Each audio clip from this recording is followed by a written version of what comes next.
Okay, ako po tayo, Pastor, Malaysia. Sa Levítico 24, versikulo 20, nag-ingon niya sa palang Timoteus nga, balik sa balik, ngipon mata sa mata. Okay. Ito pa ang nakahimog sa lapat yun. Pero din sa balaod ni sa San Cristo, sa iyang tinulungan, sa Matthew 5, versikulo 38, kayo 30, ang naghispot man o paghigugma sa kaway. Okay, kanain natin ni Pastor, asa may atong kumuha na niya kining balaod ni Moses nga doon ay mupatayo, kining balaod ni Cristo nga paghigugma sa kaway, sumala sa Matthew 5, 38, sa 38. Hindi mo ginagawa ka versikulo, Pastor, ginagsinti, Pastor, ginagawa ka versikulo. Actually, wala ni siya nagsingki. Okay?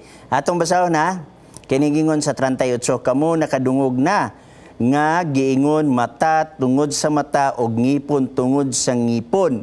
So gikutlo ni Ginoong Hesus sa imong gitudlo dinhi sa Levítico kapitulo 24. Yan ingon sa dinhi sumpay, apan magaingon ako kaninyo ayaw ninyo pagsukli ang taong dautan. Hinunua kung may musagpa kanimo sa tuo mong aping itahan mo kaniya ang pikas na usab.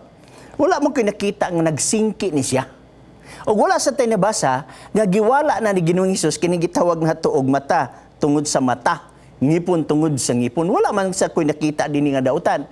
Abi ninyo, balo ka nganong nakaingon ta nga nagsingki na siya tungod kay naamang ko tayo nabatan nga mga pagtulunan nga atong giunahuna nga naa sa Biblia. For example, ang uban nagingon, pag-ingon mata sa mata, ngipon sa ngipon, ang atong interpretasyon nagdinumtanay. Okay? Nagbinalusay nga grabe nga kay sumni nga away mata sa mata, ngipon sa ngipon. So ang atong una dautan atong gi-interpret ang Biblia sa atong kaugalingon nga panguna-una.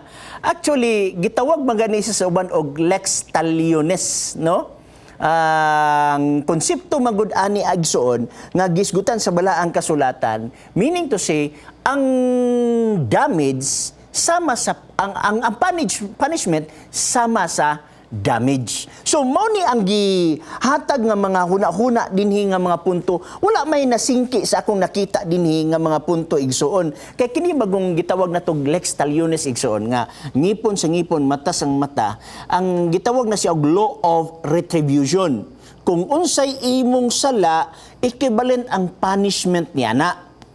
Kana nga balaod igsoon dili lamang na balaod ni Moses na carried una ngadto sa kang Moses apan didto pagyud na sa balaod sa kaniadto sa Mesopotamia igsoon sa gitawag natog mga karaan nga mga pamaagi sa pagdili sa tao, no? Kay inganiaw pananglitan na ay gitawag natog tao nga nakawatan o kabaw. So ang punishment ana sama gihapon yan amo nagingon nila nga law of retribution. Dili man ingon nga matawag nato og dumot sa dumot igsuon, dili man siya mao nga konsepto. Wala tay mabasa dinhi nga nag-ingon dinhi nga kining ngipon sa ngipon, mata sa mata, dumot ni siya, wala tay nabasa. Kundi ang konsepto ani is law of retribution. Kay kini siya nga balaod gikan maguni sa Hammurabi law, kanang gitawag nato karaan pamangyud nga mga pagtulunan. Mismo magani igsuon sa atong kapanahunan, namang gyapoy disim ani nga konsepto. Nga matud pa, mabitaw nga ang balaod sa yuta ginapanday sa mga congressman, gipasa dito sa mga senador, gibasa nila, unya ilang giaprobahan, unya pirmahan sa presidente, mo na nga naay gitawag na tog TIF, naay gitawag na tog qualified TIF. Kung meaning to say, kung miwag kagkawat lang, naay mga punishment niya na, pero mas dako gitong gitawag na tong qualified thief. Kaya nga naman, grabe ang imong knowledge o nahimo siyang organized crime. So, mo na yung konsepto, law of retribution, na wala man ni mag-ingon ang bersikulo din ni Igsoon nga nagbangga ni siya.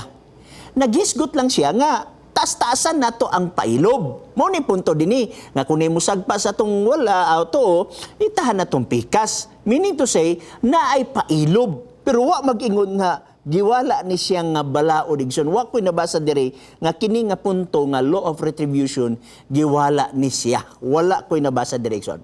Gawas ko na kay follow up. Balik kanimo Brother Sarita. Pastor, salamat kayo, Pastor. Okay. Pwede pa, natay katulungan ta, Pastor, pero moral. Wala, kasi nga uban, nagmay. Sige, daghan salamat Brother Cesar sa imong pagpanawag.